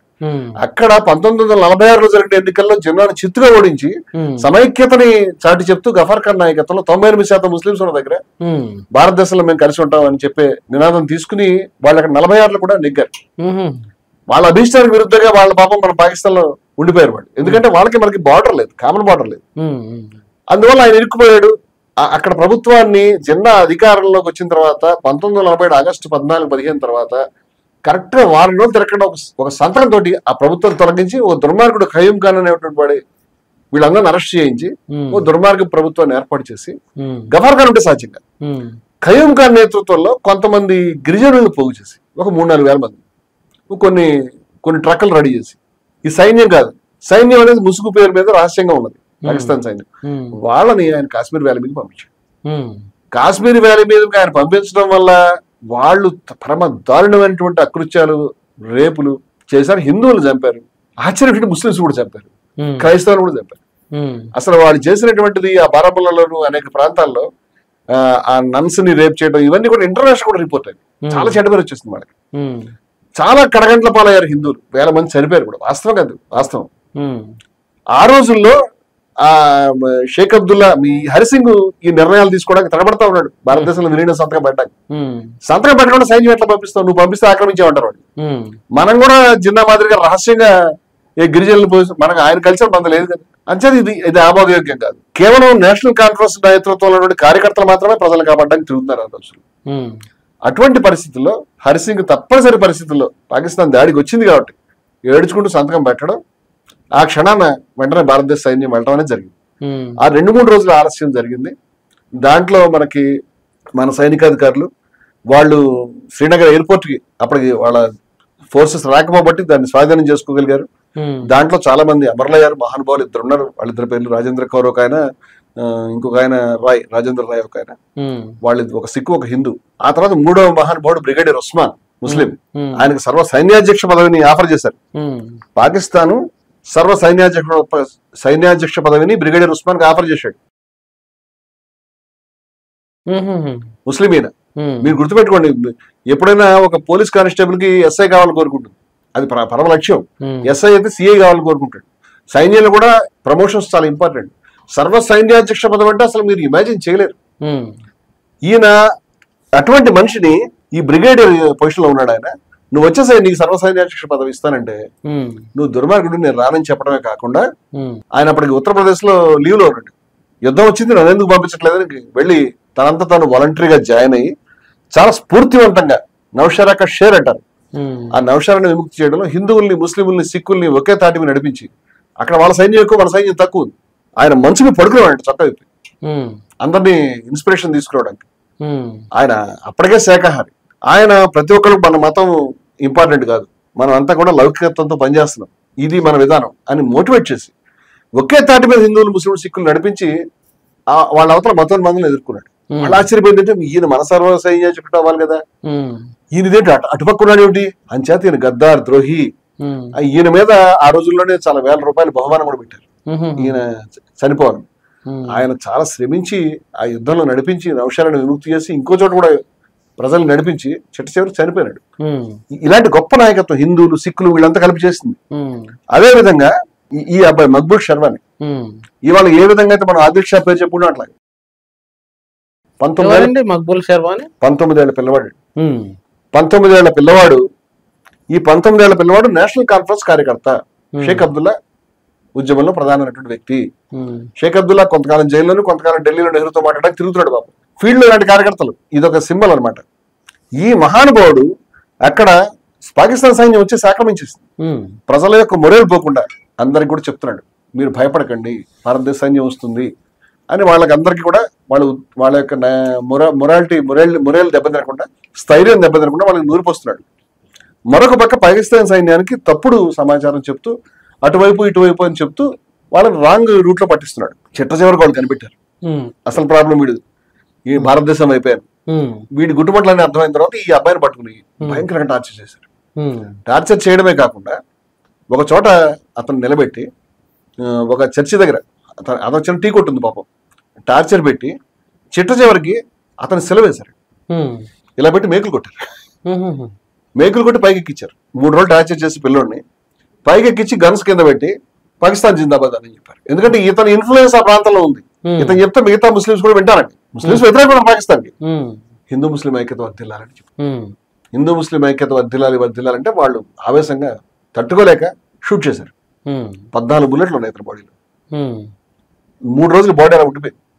3 రోజుల తర్వాత భారత సైన్యం అక్కడికి వెళ్ళి ఆ ప్రాంతాన్ని స్వాధీనం చేసుకుని ఇతని బాడీ కింద దింపి, ఇటువంటి అమరవీరుడు ఉన్నాడు, ఈ విధంగా బాధలు పడిన తెలియదు ఇవన్నీ కూడా. అలాగే షేక్ అబ్దుల్లా నాయకత్వంలో అక్కడ సైన్యం ఆశ్చర్యపోతామండి. తెలంగాణ సాయుధ పోరాటంలో ఆడవాళ్ళు తుపాకులు పట్టుకున్నారు. అది ఎప్పుడు 48-50 ప్రాంతాల్లో. అలాగే నేతాజీ సుభాష్ చంద్రబోస్ నేతృత్వంలో కెప్టెన్ లక్ష్మీ నాయకత్వంలో ఆడవాళ్ళు తుపాకులు పట్టుకున్నారు. అది కూడా మనకు తెలుసు. కానీ ఆశ్చర్యమైన విషయం చెప్తాను మీకు. హిందువులు, ముస్లింలు, సిక్కులు, మహిళలు ఇవాళ బురకా వేసుకోవాలి అని ఈ ఉగ్రవాదులు, ఈ దరిద్రులు తయారయ్యారు. కోసం ముస్లింస్ ఇలాగే ఉంటారని అందరూ అనుకుంటారు. ఆ రోజు షేక్ అబ్దుల్లా నాయకత్వంలో, నేషనల్ కాన్ఫరెన్స్ నాయకత్వంలో నిర్మాణమైనటువంటి ఉద్యమం. మీరు చూడండి, మహిళలు తుపాకులు ధరించి అటు నెహ్రూకి స్వాగతం చెప్తున్నారు, ఇటు కవాతు చేస్తున్నారు. మహిళలు కూడా నడిచారు, ప్రజలు కూడా నడిచారు. భారత సైన్యానికి దండుగా ఉన్నారు. అటువంటి పరిస్థితుల్లో మనం చివరికి కొంత భాగాన్ని మనం మళ్ళీ వెనక్కి తెచ్చుకోగలిగాం. కొంత భాగాన్ని విముక్తి చేసుకున్నాం. ఇంకొంత భాగం అక్కడ ఉండిపోయింది. అది కాశ్మీర్ యొక్క స్వభావ రీత్యా చాలా అందరూ అనుకుంటున్నట్టు కాశ్మీర్ ఒక విధంగా లేదు. అది ఆ మ్యాప్ అనేటువంటిది మనకి, ఆ మ్యాప్ లో రకరకాల సంస్కృతులు మన భారతదేశంలో అక్కడ కూడా ఉన్నాయి. ఇప్పుడు మనకి ఇటువైపు లడక్ వైపు వస్తే కొంత బుద్ధిస్ట్ కల్చర్ ఉంటుంది. జమ్మూలో కొంతమంది హిందువులు ఉంటారు. వ్యాలీలో ఎక్కువ మంది ముస్లింలు ఉంటారు, తక్కువ మంది హిందువులు ఉంటారు, పండిట్లు ఉంటారు. పండిట్లు వాళ్ళ జీవితంలో అవిభాజ్యమైన భాగం అని వాళ్ళు భావిస్తూ వచ్చారు. హరిసింగ్ నాయకత్వంలో ఉన్నటువంటి ప్రభుత్వం అది పండిట్స్ కి ప్రాధాన్యత ఇచ్చి ముస్లింస్ కి తక్కువ ప్రాధాన్యత ఇచ్చింది. అంతేకాకుండా దేశ విభజన జరుగుతున్న సమయంలో అనేక మంది శరణార్థులు, హిందూ శరణార్థులు అక్కడ దెబ్బతిన్న వాళ్ళు ఈ కాశ్మీర్ భూభాగంలో కూడా వచ్చారు. జమ్మూ ప్రాంతంలో వాళ్ళ యొక్క పద్ధతి చూసి వాళ్ళ మతోన్మాద ఆవేశాలు పెరుగుతాయి కదా. ఈ హరిసింగ్ సైన్యం కూడా ఇన్వాల్వ్ అయ్యి చాలా మంది ముస్లింస్ చంపేయడం అది జరిగింది 48 లో. నేను ఎందుకు చెప్తా అంటే ముస్లింలు హిందువులు చంపడం అది మామూలు. ఇది జరుగుతున్నా కూడా కాశ్మీర్ వ్యాలీలో ఎక్కడా కూడా ఎట్టి పరిస్థితుల్లో కూడా ఒక హిందూ కూడా నష్టం కలగకుండా నేషనల్ కాన్ఫరెన్స్ కార్యకర్తలు కాపలా కాసుకున్నారు. ఏమన్నా నష్టం జరిగింది అంటే చాలా నష్టం జరిగింది. ఆ నష్టం అనేది బయట నుంచి జిన్నా పంపించినటువంటి మతోన్మాదపు గిరిజన మూకలే. దాన్ని అడ్డుకోవడానికి ఇక్కడ ముస్లింస్ కూడా చాలా మంది చనిపోయారు. 48 యుద్ధంలో మనం ఒక విధంగా కాశ్మీర్ ని వెనక్కి నెట్టాము. నార్దర్న్ ఏరియాస్ అని కొన్ని ప్రాంతాలు ఉంటాయి. నార్దర్న్ ఏరియాస్ ఆ రోజు అనేవారు. ఇప్పుడు దానికి కూడా వేరే పేరు గిల్గిత్ బాల్టిస్తాన్ అని కాశ్మీర్ లో పెట్టారు. ఆజాద్ కాశ్మీర్. ఇప్పుడు పాకిస్తాన్ చేతిలో ఉన్నటువంటి కాశ్మీర్ అంతా ఆజాద్ కాశ్మీర్ అనేది కరెక్ట్ కాదండి. చాలా చిన్న ప్రాంతాన్ని ఆజాద్ కాశ్మీర్ అంటారు వాళ్ళు. దాంట్లో ఆజాదీ కూడా లేదు మళ్ళీ, అది వేరే కదా. కానీ ఈ గిల్గిత్ బాల్టిస్తాన్ అనేటువంటి ప్రాంతం ఏదైతే ఉన్నదో ఇప్పుడు కొత్త పేరు ఇది, అంతకుముందు నార్దర్న్ ఏరియాస్ అన్నారు. దీని కల్చర్ అంతా కూడా మనకి అటు ఆఫ్ఘనిస్తాన్ లో ఉన్నటువంటి ఈ సెంట్రల్ మధ్య ఆసియా ప్రాంతపు గిరిజన కల్చర్ ఉంటుంది. ఆ ప్రాంతం కల్చర్ లో ఉంటారు వాళ్ళు. ఈ కాశ్మీర్ వ్యాలీలో ఉండేటువంటి వాళ్ళు సూఫీ కల్చర్ లోను, అలాగే మనం చెప్తున్న కాశ్మీర్ ఈ వ్యాలీ ప్రాంతంలో ఉంటారు. జమ్మూ ప్రాంతంలో కూడా హిందువులు, ముస్లింలు కలిపి ఉండేది. లడక్ లో బౌద్ధులు ఉన్నారు. ఇది మనకి కాశ్మీర్ చిత్రం. నార్దర్న్ ఏరియాస్ సుమారుగా బ్రిటిష్ వాళ్ళ కంట్రోల్లోనే ఉంటాయి. అవి చాలా ఈజీగా చిన్న చేతులకు వెళ్ళిపోయాయి. ఎందుకంటే బ్రిటిష్ వాళ్ళకి కుట్రది. నార్దర్న్ ఏరియాస్ మన చేతిలో ఉండుంటాయి, బ్రిటిష్ వాళ్ళు తలుచుకుంటే ఉండేమో బహుశా. ఈ కుట్ర చాలా లోతుగా చరిత్రకారులు దీని లోపలికి అధ్యయనం చేయాలి. నార్దర్న్ ఏరియాస్ వాళ్ళకి చిక్కినాయి. ఆజాద్ కాశ్మీర్ ని వీళ్ళు ఈ మూకల ద్వారా వీళ్ళు స్వాధీనం చేసుకున్నారు. ఈ క్రమంలో చాలా మంది నెహ్రూని ఒక ఆరోపణ చేస్తారు. అంటే ప్లెబిసైట్ కోరుకున్నాడు. ఐక్యరాజ్యసమితి పోయి ప్లెబిసైట్ అడిగాడు. అంటే ఏంటి అది కొంచెం డీటెయిల్ చెప్తారా? ప్లెబిసైట్ ఏం కోరాడు? ప్రజాభిప్రాయ సేకరణ. ఓకే. అంటే ప్రజాభిప్రాయ సేకరణ. ప్రజాభిప్రాయ సేకరణ చేసి నువ్వు ఇండియాలో ఉంటావా, పాకిస్తాన్ లో ఉంటావా? ఎగ్జాక్ట్లీ. నువ్వు ఇండియాలో ఉంటావంటే ఇండియాది, పాకిస్తాన్ అంటే పాకిస్తాన్. మరి ఈ ప్రజాభిప్రాయ సేకరణ ఈయన కోరాడు, అది కూడా ఐక్యరాజ్యసమితికి పోయాడు. ఇది కాశ్మీర్ సమస్య చాలా జటిలమైపోయింది అని చెప్తారు. ఇంకా ఏమని చెప్తారంటే నెహ్రూ చేతిలో ఉండి పాడు చేశాడు, పటేల్ ఇచ్చుంటే ఎప్పుడు అయిపోయింది. అవును, నెహ్రూ దాన్ని చాలా జటిలం చేసి ఇప్పటికీ రాస్తారు వాట్సాప్లలో. పటేల్ అయితే 5 నిమిషాల్లో పరిష్కరించేటోడు అనేది చెప్తారు. చాలా మందికి తెలియని విషయం ఏంటంటే పటేల్ అసలు కాశ్మీర్ మనతో ఉండాలని అనుకోలేదు. పటేల్ అంటే మీరు చెప్తున్నారా నిజంగా హిస్టరీలో? అది చరిత్రలో ఇది ఎవరు కూడా కాదనలేనటువంటి విషయం. చరిత్ర తెలియని వాళ్ళు చదువుకోవాలని ఎదురు మాట్లాడతారు. నేను పటేల్ యొక్క అభిమానిని, పటేల్ కి మద్దతుదారుని. నేను పటేల్ విమర్శించడానికి చెప్పడం లేదు. ఆయన ప్రాక్టికల్ మనిషి. ఇక్కడ ముస్లింస్ ఉన్నారు, ఇది పాకిస్తాన్ది. అంబేద్కర్ కూడా సుమారుగా అదే లైన్లో ఉన్నాడు. ఇది భారతదేశానికి ఏదో ఆదర్శాలు చూపించి అందరూ కలిసి ఉండాలని చెప్పి మత సామరస్యం అని చెప్పి లౌకి ఇవన్నీ కూడా వేస్ట్. అది వాళ్ళకి ఇచ్చేస్తే అయిపోతుంది అనే ధోరణిలో ఆయన ఉన్నాడు. అవసరమైతే మీరు జూనాగడ్డి హైదరాబాద్ జోలికి మీరు రాకండి, ఇక్కడ హిందువుల మెజార్టీ, అక్కడ ముస్లిం మెజార్టీ మీకు ఇస్తాన్ని కూడా ఆఫర్ చేయడానికి రెడీ అయ్యాడు. ఈ విషయాన్ని ఈ ఉపఖండపు చరిత్ర, కాశ్మీర్ చరిత్ర ముఖ్యంగా రాసినటువంటి బలరాజ్పురి కానివ్వండి, లేకపోతే కుల్దీప్ నగర్ కానివ్వండి, లేకపోతే రామచంద్ర గో కానివ్వండి, నేను చాలా మంది నరేంద్ర సింగ్ సరిలా కానివ్వండి, అనేక మంది చరిత్రకారులు ఎంతమంది రాశారు. నేనైతే 10ల సంఖ్యలో పుస్తకాలు చదివినవాడిని. వాళ్ళందరూ ఒక్కటి తేడా లేకుండా అందరూ చెప్పారు. ఏమంటే పటేల్ దీన్ని ఇష్టపడలేదు, ఒక సందర్భంలో అయితే షేక్ అబ్దుల్లాతో గొడవ పడ్డాడు, ఎందుకని నీకు వెళ్ళాడు నువ్వు ముస్లిం అని. ఈ ధోరణి ఇది ఉండాలి అని కోరుకున్నటువంటి వాళ్ళు భారత్ లోనే ఉండాలని కోరుకున్న వాడు షేక్ అబ్దుల్లా, భారత్ లోనే ఉండాలని కోరుకున్నటువంటి వాడు గాంధీ, భారత్ లోనే ఉండాలని కోరుకున్నటువంటి వాడు నెహ్రూ. షేక్ అబ్దుల్లా అంటాడు గాంధీ గారు జీవితాంతం బాధపడ్డాడే ప్రజలంతా ఒకటే హిందూ ముస్లిం ఐక్యత వర్తిల్లాలని. మరి వాళ్ళ దేశం చీలిపోతుంది అంటే మహాత్ముడు చేసినటువంటి జీవితంలో ఒక ఆయనకి ఏమి ఫలితం ఉండద్దా? అయితే గఫార్ ఖాన్ చెప్పింది అటు వెళ్ళిపోయింది, ఎందుకంటే మనకి వాళ్ళకి ల్యాండ్ బార్డర్ లేదు మనకు వాళ్ళతో, లేకపోతే అది కూడా మనకు వచ్చేది. ఇప్పుడు షేక్ అబ్దుల్లా అంటాడు మహాత్ముడి యొక్క కృషికి ఏదో ఒక నివాళి ఉండాలి కదా, అందుచేత కాశ్మీర్ భాగం మహాత్ముడి ఆశయాలను అనుసరించి ద్విజా సిద్ధాంతాన్ని వ్యతిరేకిస్తూ మేము చచ్చిపోతాం, కానీ ద్విజా సిద్ధాంతం వైపు వెళ్ళమని చెప్పండి సందర్భంలో. గాంధీజీ ఆశయాలను అనుసరించి చచ్చిపోతాం అన్నాడు. ఎంత పెద్ద మాటలు అవన్నీ కూడా.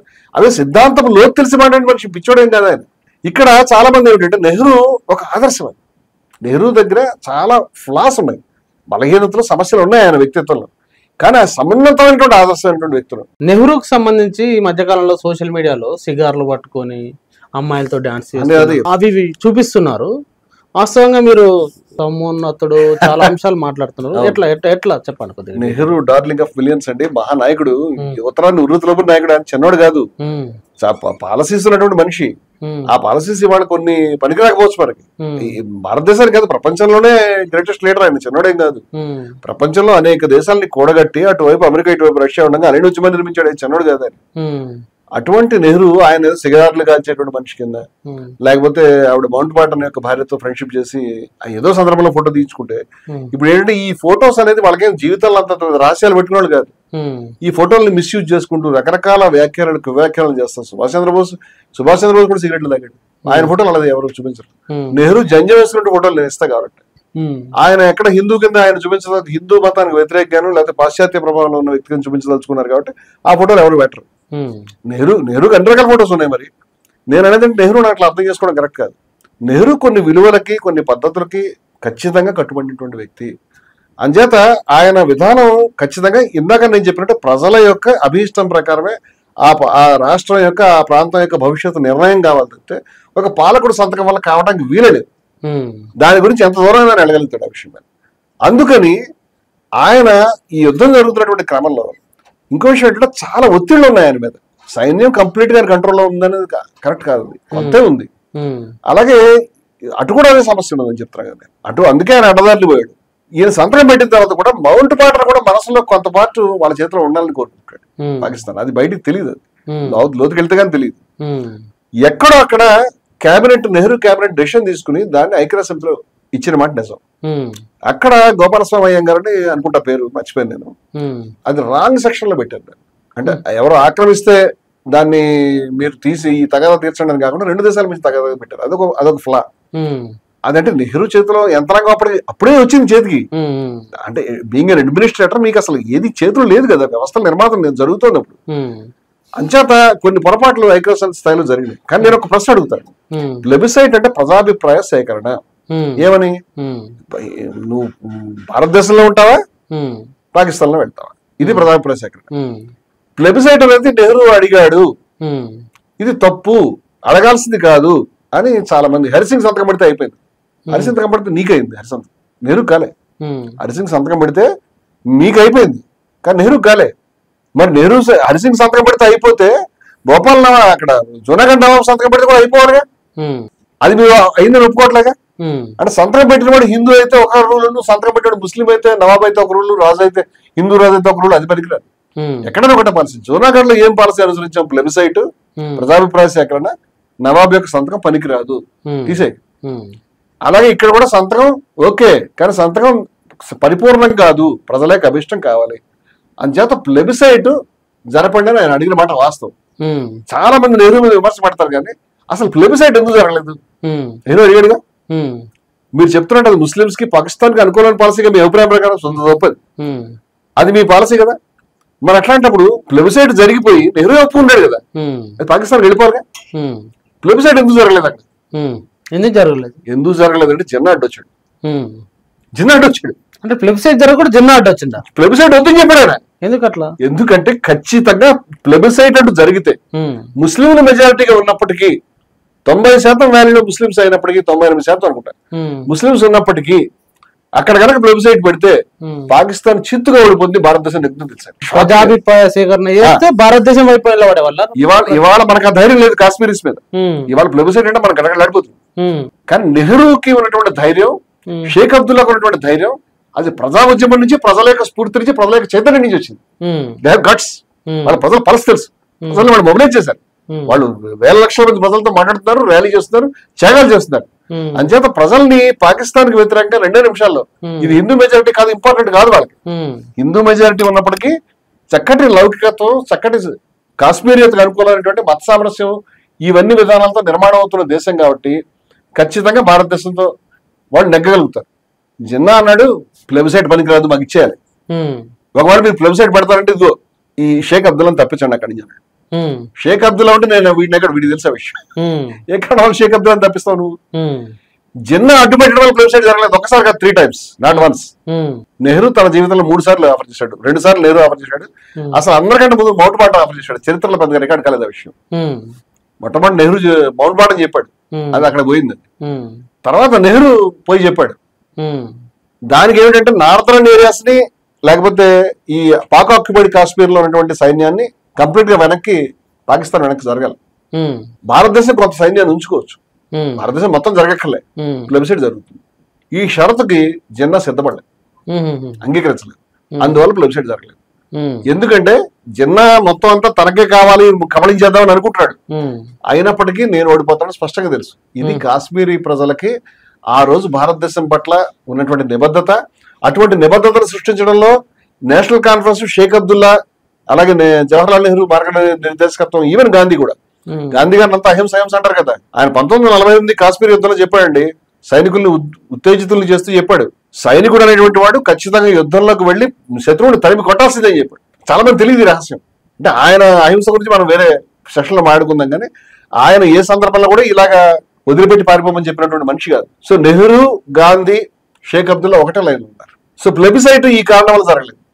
మళ్ళీ కొంతకాలం అయిన తర్వాత షేక్ అబ్దుల్లాని 53లో నెహ్రూ స్వయంగా అరెస్ట్ చేయించాడు. అంటే షేక్ అబ్దుల్లాను అరెస్ట్ చేస్తే అట్టెట్లా అరెస్ట్ చేస్తావు అని చెప్పేసి హరిసింగ్ కు వార్నింగ్ ఇచ్చిన నెహ్రూ, మళ్ళా ఆయన ప్రధానమంత్రి అయిన తర్వాత ఎందుకు అరెస్ట్ చేయించిండు? ఇది భారతదేశ చరిత్రలో మనం చాలా లోతుగా స్టడీ చేయాల్సినటువంటి ఇద్దరు మహానాయకుల, ఇద్దరు సున్నితమైన వ్యక్తుల, ఇద్దరు ఆదర్శాలు కలిగినటువంటి వ్యక్తుల యొక్క ఈ వాళ్ళ మధ్య జరిగినటువంటి కెమిస్ట్రీ చరిత్రలో ఇది ఎంత లోతుగా శోధించినా దాంట్లో ఇంకా ఒక సముద్రం మిగిలే ఉంది. ఎందుకంటే చాలా ఆశ్చర్యం ఉండే విషయం. ఎందుకంటే షేక్ అబ్దుల్లాని స్వయంగా నెహ్రూ అరెస్ట్ చేయించాడు. షేక్ అబ్దుల్లా జైల్లో ఉంటే వాళ్ళ కుటుంబాన్ని ఆయనే చూసుకున్నాడు. ఇదేంది మళ్ళా అది అరెస్ట్ అయిన తర్వాత షేక్ అబ్దుల్లా మళ్ళీ ఈయన దగ్గరికి వచ్చాడు. ఇద్దరు ఫ్రెండ్స్ కాగలించుకున్నారు, ఇద్దరు కలిసి వాళ్ళ ఇంట్లో ఉన్నారు, నెహ్రూ గారి ఇంట్లో. ఇవన్నీ కూడా చాలా ఆశ్చర్యం. వాళ్ళ మధ్య ఏముందనేది అంటే నెహ్రూ దగ్గర నేను నెహ్రూ యొక్క మనస్తత్వాన్ని షేక్ అబ్దుల్లా బాగా అర్థం చేసుకున్నాడు. ఆయన పొరపాట్లు చేస్తే ఎక్కడ చేయగలుగుతాడు షేక్ అబ్దుల్లా తెలుసు. షేక్ అబ్దుల్లా యొక్క టెంపర్మెంట్ నెహ్రూ తెలుసు. అందుకని వాళ్ళ మధ్య పర్సనల్ ద్వేషం ఎప్పుడు లేదు, వాళ్ళకి క్లారిటీ ఉంది. మరొకటి ఏమంటే ఆర్ఎస్ఎస్ అప్పుడు కొత్తగా జనసంఘ్ అనేటువంటి పార్టీ పెట్టించింది, హిందూ మహాసభ కాకుండా. శ్యామాప్రసాద్ ముఖర్జీ గారి ఆ పెద్ద మనిషి క్విట్ ఇండియా ఉద్యమాన్ని వ్యతిరేకించినటువంటి వాడు కాంగ్రెస్ యొక్క ఇంక్లూజివ్ పాలసీ పుణ్యమాని శత్రువులైనా సరే అందరినీ కూడా కలిపి వెళ్ళాలని శ్యామాప్రసాద్ ముఖర్జీ కూడా మంత్రిగా తీసుకున్నారు. ఈ శ్యామాప్రసాద్ ముఖర్జీ నేతృత్వంలో ఆర్ఎస్ఎస్ వాళ్ళు అప్పుడు జనసంఘ్ అనేటువంటి పార్టీ పెట్టించారు. ఈ జనసంఘ్ అనేటువంటి పార్టీ కూడా కాశ్మీర్ లో కెలికే ప్రయత్నం చేస్తుంది. కాశ్మీర్ కి విద్వేషం పనికిరాదు, కాశ్మీర్ కి మతోన్మాదం పనికిరాదు. ఎందుకంటే కాశ్మీర్ కి మతోన్మాద ప్రచారం చేయడానికి వెళ్ళినటువంటి సావర్కర్ గారిని, జిన్నా గారిని అంతకుముందు దెబ్బతిన్నారు. ఈయన కూడా అలాంటి నినాదాలు తీసుకుని పోయినాడు. దానికి ఏదో కొంపలు మునిగిపోయినట్టు చాలా మంది ఈ ఆర్టికల్ 370 అడుగుతారు. దానికి కూడా వద్దాం. ఎగ్జాక్ట్లీ. ఇప్పుడు ముస్లిమ్స్ మెజారిటీగా ఉన్నటువంటి ప్రాంతం మనలో కలుస్తుందండి. ఇక్కడ మనం హిందూస్ మెజారిటీగా ఉన్నాం. పోనీ వాతావరణం చూస్తే కనుక లక్షల మంది చచ్చిపోవడము, కోట్ల మంది అట్నుంచి ఇటు నుంచి ఇటు రావడం అత్యంత ఘోరమైన విషాదం, అత్యంత తీవ్రమైన ఉద్రిక్తత, ప్రతి మనిషి విషపూరితమైనటువంటి పరిస్థితిలో ఒక బార్డర్ లో ఉన్నటువంటి స్టేట్ మనతో కలుస్తున్నప్పుడు మనం వాళ్ళకి కొన్ని అష్యూరెన్స్లు ఇవ్వాలక్కర్లేదు, వాళ్ళకి ధైర్యం చెప్పాలక్కర్లేదు. అంటే ఆ ధైర్యం చెప్పడం కోసం ఆర్టికల్ 370 ఎగ్జాక్ట్లీ. ఆర్టికల్ 370 అనేటువంటిది అటువంటి చట్టాలు మనకు చాలా ఉన్నాయి కదా. ఇప్పుడు గిరిజనులకి 1/70 లేదు. మీ ప్రాంతంలో మీకు ఏ బాధ కల్పించము, వేరే వాళ్ళు మైదాన ప్రాంతస్తులు మీకు అక్కడ ప్రాపర్టీ కొనకుండా చూస్తాము, మీ కల్చర్ మీకు అష్యూరెన్స్ ఉంటుంది. ఇవన్నీ మనం ఎంతమందికి చెప్పేవాడిని, వాళ్ళకి చెప్పాము. అలాగే ఆర్టికల్ 370 అనేటువంటిది అక్కడ ఉన్నటువంటి వాళ్ళని మనలో కలుపుకోవడానికి వీరికి ఒక హామీ ఇస్తూ మీకు ఏ రకమైన ఇబ్బంది కలగదు, మనం అంతా కలిసి నడుద్దాము, మనం అంతా కలిసి ఇంకా కూడా ఐక్యమే ముందుకెళ్దాము అనే పద్ధతిలో వాళ్ళకి ఆర్టికల్ 370 అనేది ఆ రోజు రాజ్యాంగంలో ప్రత్యేకంగా ఇవ్వడం జరిగింది. వాళ్ళకి కూడా ఒక రాజ్యాంగ రచన నడిచింది. ఆశ్చర్యం ఏంటంటే వాళ్ళకి కూడా ఒక సిస్టమ్, వాళ్ళ ప్రధాని ఎవరు ఫస్ట్ లో, అంటే స్వతంత్రం రాకముందు అన్ని ప్రావిన్స్లో కూడా ప్రధాని ఎవరు, అది వేరే కదా. అయితే ఆయన రాజు నుంచి కొత్తగా వచ్చాడు, తర్వాత అది మార్చుకున్నారు అనుకోండి, వేరే విషయం. దీన్ని ఇది ముస్లింస్ ప్రధానంగా ఉన్నారు కాబట్టి, హిందువులు కొంతమంది ఉన్నారు కాబట్టి దీన్ని అల్లరి చేయాలి, దీంట్లో విద్వేషం రేకెత్తించాలనేటువంటి కార్యక్రమాన్ని మరి జనసంఘ్ RSS తీసుకోకుండా ఉంటే బాగుండేది. తీసుకోకుండా ఉంటే బాగుండేది, ఆ వైపుకి వెళ్ళకుండా ఉంటే బాగుండేది. ఎందుకంటే ఇది సెన్సిటివ్ ఏరియా, బార్డర్ లో ఉంది. నువ్వు అక్కడ కూడా నీ ఎజెండా పెట్టి ఏమి సాధిస్తావు? ముస్లింస్ మెజార్టీ అక్కడ. వాళ్ళేమి నీ హిందూ రాష్ట్రం నినాదాన్ని ఒప్పుకోరు, వాళ్ళేమి గోల్వాల్కర్ యొక్క నినాదాన్ని ఒప్పుకోరు, వాళ్ళంతా మైనారిటీలు అందరూ తొక్కేస్తామని నువ్వు చెప్పేదాన్ని ఒప్పుకోరు, నీ సావర్కర్ చెప్పినటువంటి హిట్లర్ నినాదాన్ని లేకపోతే హిందూ రాష్ట్రాన్ని ఒప్పుకోరు. మీకెందుకు? అక్కడికి వెళ్ళారు, గెలికారు. అదే కాకుండా కాంగ్రెస్ పార్టీలో కూడా చాలా మంది తెలియదు విషయం. RSS ఒకటే కాదండి, ఈ హిందూ ఫండమెంటలిజం అనేది కాంగ్రెస్ పార్టీలో కూడా చాలా మందికి ఉంది. ఇప్పుడు అంబేద్కర్ కూడా ఎన్ని ఇబ్బందులు పడ్డాడు ఆ రోజు. ఆ హిందూ కోడ్ బిల్లు అది ఆమోదం పొందకుండా కాంగ్రెస్ పార్టీలోనే వ్యతిరేకత ఉంది కదా.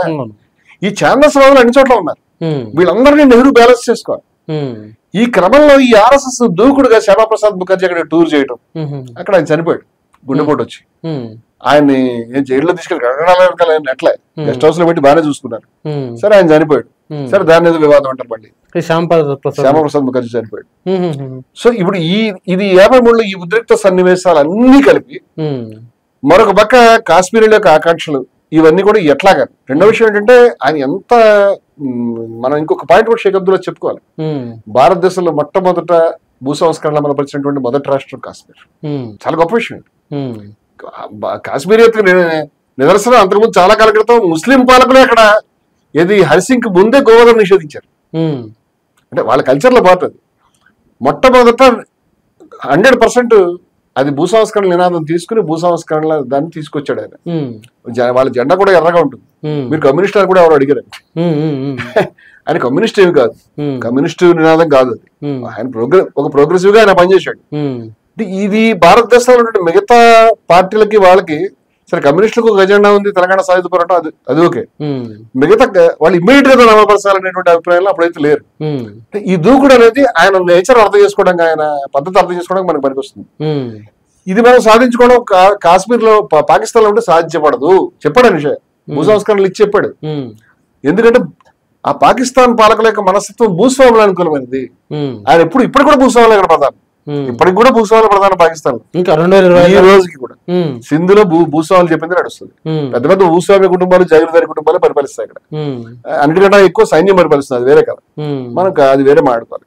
ఏమైనప్పటికీ ఈ రిగ్రెసివ్ ఐడియాలజీ, ప్రతీఘాతకమైనటువంటి పద్ధతి, మతతత్వంతో కూడిన పద్ధతి ఇది ఉన్నదనేది మొదట ఐడెంటిఫై చేసినటువంటి వాడు షేక్ అబ్దుల్లా. ఈ వీలు ఉంటుంది, నేను ఈ పనులు చేస్తాను, నాకు కొంచెం వెసులుబాటు ఉండాలని కోరుకుంటూ నెహ్రూతో మాట్లాడుకోవడంలో ఏ తప్పు లేదు నాకు తెలుసు. 53లో పార్టీలో అంతర్గతమైనటువంటి ఒత్తిడి, అలాగే బయట నుంచి RSS యొక్క ఒత్తిడి, కాశ్మీర్ వ్యాలీలో ఉన్నటువంటి ఫ్యాక్టర్స్ చాలా సెన్సిటివ్ అన్ని కూడా. వీటి మధ్య సడన్ గా ఆయన కాశ్మీర్ షేక్ అబ్దుల్లాని అరెస్ట్ చేయించాడు. క్యాబినెట్ ని డిజాల్వ్ క్యాబినెట్ లో ఈయన మీద విశ్వాసం పోయి మరొక బక్షీ గులాం మహమ్మద్ ఎవరు వచ్చారు, ఆయన్ని ముఖ్యమంత్రి చేశారు. పార్టీలో కూడా తిరుగుబాటు వచ్చింది ఆయనకి, ఆయన అసమ్మతిని కూడగట్టారు. అట్లా ఆయన జైలుకి వెళ్ళాడు. జైలుకి వెళ్ళి మొదట కొంతకాలం ఉన్నాడు, తర్వాత మళ్ళీ మొత్తం కలిపి చాలా షార్ట్ పీరియడ్ లో బయట ఉన్నాడు. మొత్తం కలిపి 13 ఏళ్ళు ఉన్నాడు సుమారు. 13 ఏళ్ళు. ఆయన బయటకు వచ్చినప్పుడు అంటే నెహ్రూ పీరియడ్ లో 13 ఏళ్ళు ఉందా? ఆశ్చర్యం ఏంటంటే నెహ్రూ పీరియడ్ లో కాకుండా తర్వాత కూడా ఒకసారి ఉన్నాడు, వేరే కదా. అయితే ఆయన బయట రిలీజ్ వచ్చిన తర్వాత నెహ్రూ దగ్గరికి వచ్చాడు. అంటే నెహ్రూ ఫస్ట్ రమ్మన్నాడు, శ్రీనగర్ వెళ్ళి నా ప్రజలను చూసి వస్తాను అన్నాడు. శ్రీనగర్ వెళ్ళాడు, ప్రజలతో మాట్లాడాడు. నెక్స్ట్ తీన్మూర్తి భవన్ నెహ్రూ గారి దగ్గరికి వచ్చాడు. వాళ్ళిద్దరు కూడా వాళ్ళ ఇంట్లో సంతోషంగా ఉన్నారు, మాట్లాడుకున్నారు, ఇద్దరు మిత్రులు కూడా.